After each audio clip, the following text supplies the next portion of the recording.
Just 23 ದಿನದಲ್ಲಿ ಈ ದೇವಸ್ಥಾನ ನಿರ್ಮಾಣ ಆಗಿದೆ.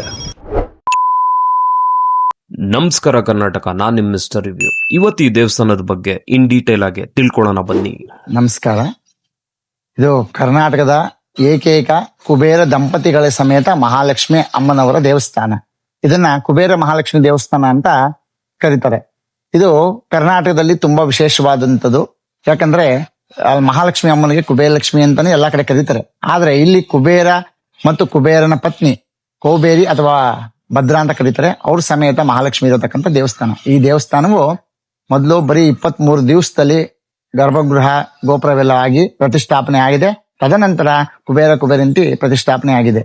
ಇಲ್ಲಿ ಪ್ರತಿ ಅಮಾವಾಸ್ಯೆಯಲ್ಲೂ ವಿಶೇಷ ಹೋಮ, ಅಲಂಕಾರ, ಅನ್ನ ಸಂತರ್ಪಣೆಗಳು, ಹುಣ್ಣಿಮೆ ಸತ್ಯನಾರಾಯಣ ಸ್ವಾಮಿ ಪೂಜೆ, ವಿಶೇಷ ಪೂಜೆಗಳೆಲ್ಲ ಇರುತ್ತದೆ. ಇಲ್ಲಿ ಬರ್ತಕ್ಕಂಥ ಭಕ್ತಾದಿಗಳಿಗೆ ಅಮ್ಮ ಕಷ್ಟ ಕಾರ್ಪಣ್ಯಗಳನ್ನ ದೂರ ಮಾಡಿ ಎಲ್ಲ ಅನುಗ್ರಹ ಮಾಡ್ತಾ ಇದ್ದಾರೆ. ಭಕ್ತಾದಿಗಳು ಬಂದು ಅಮ್ಮನ ಅನುಗ್ರಹಕ್ಕೆ ಪಾತ್ರ ಆಗಬೇಕಾಗಿದೆ. ಈ ಪ್ಲೇಸ್ ಲೊಕೇಟ್ ಆಗಿರೋದು ರಾಮನಗರದ ಕುಂಬಾಪುರ ಕಾಲೋನಿಲಿ. ಇಷ್ಟೇ ಅಲ್ಲ ಸ್ನೇಹಿತರೆ, ಈ ಜಾಗದ ವಿಸ್ಮಯಕಾರಿ ವಿಷಯ ನನ್ನ ಯೂಟ್ಯೂಬ್ ಚಾನಲ್ ಅಲ್ಲಿದೆ. ಸಬ್ಸ್ಕ್ರೈಬ್ ಮಾಡಿ ಅಂತ ಹೇಳ್ತಾ ಥ್ಯಾಂಕ್ ಯು ಫಾರ್ ವಾಚಿಂಗ್.